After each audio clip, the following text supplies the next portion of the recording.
हमारे साथ सहयोगी हैदर और संजय जुड़ गए हैं। हैदर, सबसे पहले आपके पास आते हैं। दिल्ली एनसीआर में देखिए लगातार तापमान तो गिर रहा है, लेकिन बारिश अब आफत बनती जा रही है। देखिए चारों अगर गाजियाबाद हम बात करते हैं तो आज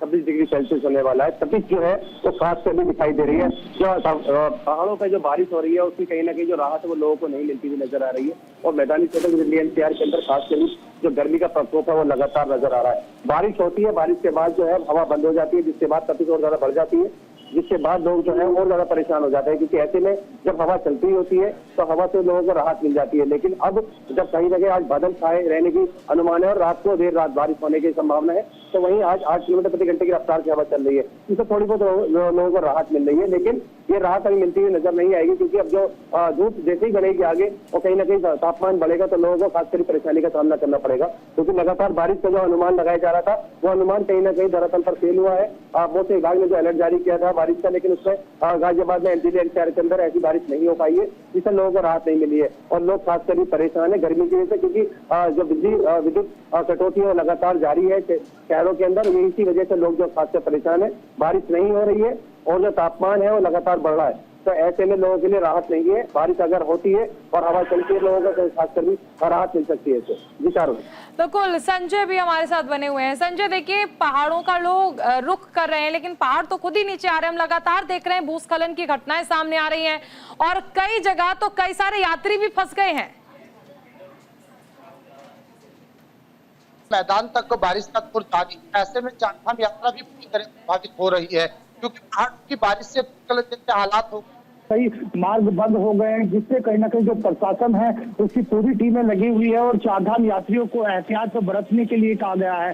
अगर मौसम विभाग की बात की जाए तो मौसम विभाग ने कई जिलों के लिए येलो अलर्ट जारी किया है और यात्रियों को कहा है कि जब बारिश जैसे हालात हो या फिर बारिश आए या तूफान आए तो ऐसे में कहीं सुरक्षित स्थान पर रुक जाए।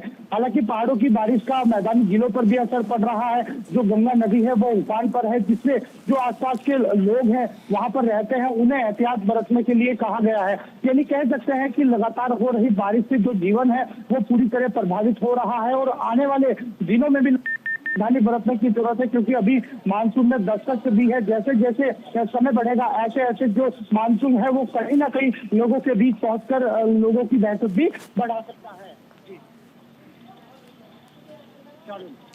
हैदर, आपके पास आना चाहेंगे। देखिए, अगर हम दिल्ली एनसीआर की बात कर लें तो हम जिस तरह से देख रहे हैं कि तापमान तो गिरावट हो ही रही है, लेकिन जल भराव की समस्याएं हम देख रहे हैं, यातायात बाधित हो रहा है, ये भी हम देख रहे हैं। कई सारी समस्याएं लोगों के सामने खड़ी हो गई हैं, किसान की फसल बर्बाद हो रही है। देखिए चारों अगर हम बात करते हैं बारिश को लेकर भी कहीं ना कहीं इससे पहले प्रशासनिक अधिकारियों को इसका मंथन करने की बहुत ज्यादा जरूरत थी। क्योंकि छोटी सी बारिश अगर होती है तो जल भराव की समस्या हो जाती है, लोगों को परेशानी का इसका सामना करना पड़ता है। लेकिन इसको लेकर प्रशासन ने एक बड़ी मीटिंग की है। उस मीटिंग में खासकर ये निर्णय लिया गया है और कहीं ना कहीं धरातल पर अधिकारी आए हैं ताकि जल भराव की समस्या न हो और लोग खासकर अगर बारिश पड़ती है और बारिश पड़ने के बाद जो पानी है वो आसानी से उसकी निकासी हो जाए। वहीं अगर हम बात करते हैं तो कहीं ना कहीं जो लोग हैं खास उनको अलर्ट किया गया है कि अगर तेज बारिश होती है या मैदानी इलाकों में जो खासकर भी लोग रहते हैं, मैदानी इलाकों में चाहे चौकड़ पट्टी पर लोग रहते हैं, तो उनके लिए भी अलर्ट जारी किया गया है कि अगर बारिश होती है, बारिश के साथ साथ अगर आकाश से बिजली गिरने का अंदेशा रहता है तो उसको लेकर भी अलर्ट जारी किया गया है। उसको लेकर लगातार मीटिंग की जा रही है ताकि कोई लोग जो है ऐसे में आकाश से बिजली का शिकार न हो पाए। तो लेकिन इसकी तैयारी तो पूरी करनी गई, लेकिन लोगों को गर्मी की राहत नहीं मिल पा रही है। गर्मी की राहत जब मिलेगी जब लगातार बारिश होगी, लोगों को खासकर हवा जो है वो चलती मिलेगी और हवा यकीनन रुक रुक कर हो रही बारिश से भी उमस पैदा हो रही है। बहुत शुक्रिया हैदर इस तमाम जानकारी के लिए। संजय, आपका भी बहुत शुक्रिया।